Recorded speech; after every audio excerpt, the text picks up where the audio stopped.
Nessa aula 2.4, nós trataremos da configuração quanto aos usuários, aos seus papéis e os acessos, ok?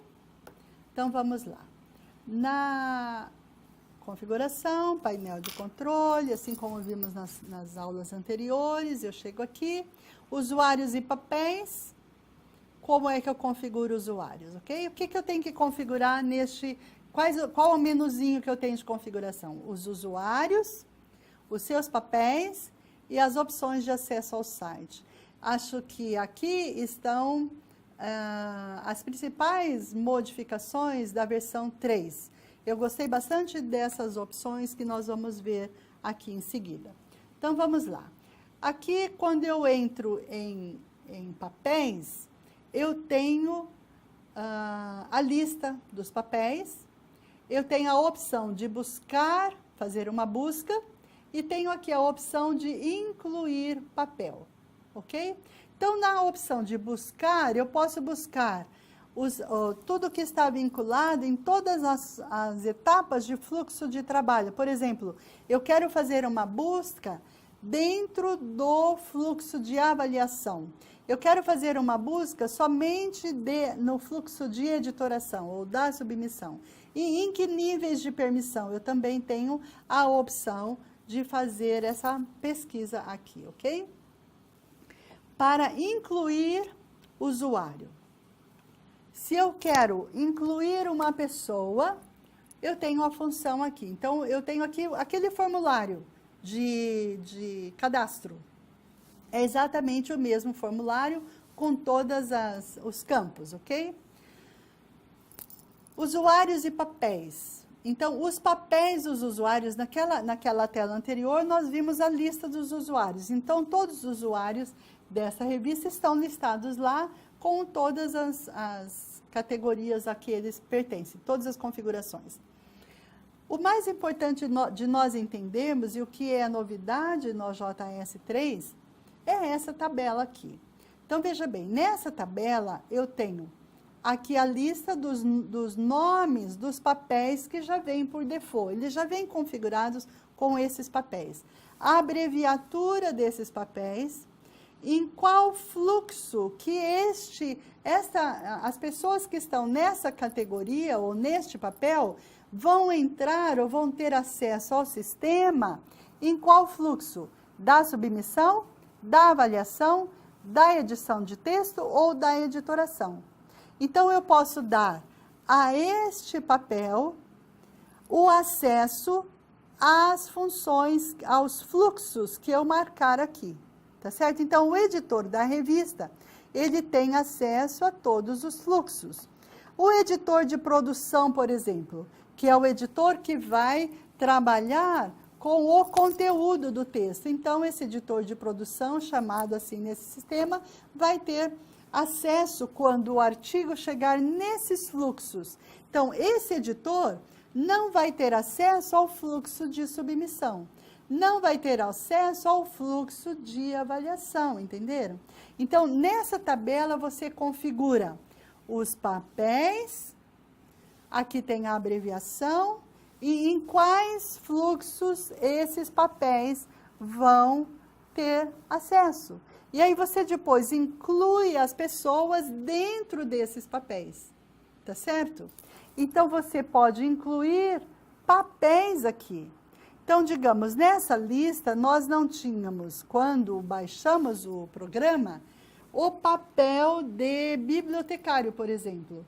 E eu acho fundamental que o bibliotecário tenha aqui uma categoria, um papel, e aí dentro dessa categoria nós incluamos ou possamos dar acesso ao bibliotecário para que ele entre no fluxo de edição de texto, quando o trabalho já passou da avaliação, então ele vai para a edição de texto junto com os tradutores, junto com os revisores. Então, você pode configurar, por exemplo, o papel de bibliotecário e os acessos que ele vai ter. Nós vimos aqui, todos esses papéis, eles já vêm pré-configurados, tá certo?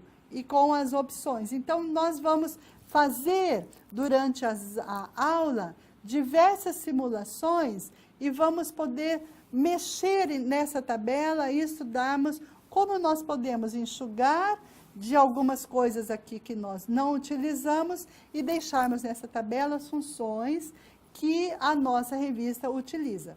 Por exemplo, você tem na tua revista um coordenador de vendas e marketing? Se não tiver, então você pode excluir esse papel. Ou então renomear este papel, tá certo? Nós vamos praticar isso. Se você, por exemplo, não vende a revista, então para que você precisa de um gerente de assinatura, tá certo? No caso bibliotecário, o bibliotecário não vai entrar nesses dois fluxos, vai entrar no fluxo de edição de texto e depois de conferência lá no final, na editoração. Então, por exemplo, seria interessante incluir nos papéis de bibliotecários, papel de revisor gramatical, papel do tradutor para o espanhol, tradutor para o inglês, tradutor para o alemão, dependendo da tua necessidade na tua revista real, tá certo? Durante o curso, nós vamos praticar todas as funções que nós estamos demonstrando nessa tabela.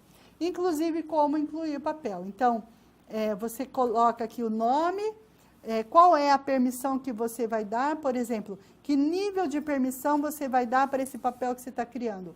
Coloca o papel aqui, a abreviação aqui, em quais etapas que ele vai entrar e as opções de mostra desse papel que você acabou de criar. Você inclui aqui está preenchido o mesmo formulário anterior, ele está preenchido, eu estou mostrando aqui as opções que você dá de níveis de permissão. Então, os níveis de permissão que tem esses papéis já criados serão os mesmos níveis que você vai dar para esse papel que você está criando nesse momento, ok? Uma outra coisa a ser configurada em usuários e papéis são as opções de acesso ao site. Os usuários, eles devem se cadastrar e acessar o sistema para visualizar a página da revista. Quer dizer, se você marcar aqui, só vai poder ver a tua revista, a página, se a pessoa se cadastrar. Quer dizer, é um acesso mais restrito possível. Então, se eu não estou cadastrado, eu não consigo ver a tua revista. Na verdade, isso daqui é para a revista de sociedades, por exemplo, que vendem assinaturas e só vai poder ver a revista quem está afiliado a ela, por exemplo. O ideal é que devem se cadastrar, marcar essa opção e acessar o sistema para visualizar o acesso de conteúdo livre. Então, no caso aqui, os visitantes, eles podem se cadastrar ou não, assumindo ou não os papéis que você configurar. E essa opção aqui, somente o administrador da revista é que pode criar ou cadastrar esses registros, esses usuários. Talvez seja a opção mais restrita que tem. Não está nem traduzido, mas normalmente as revistas adotam esse padrão aqui. Qualquer pessoa pode se cadastrar na sua revista, assumindo um ou mais papéis. Normalmente é essa a configuração que se dá normalmente em qualquer revista brasileira, ok? Então, boa próxima aula para você.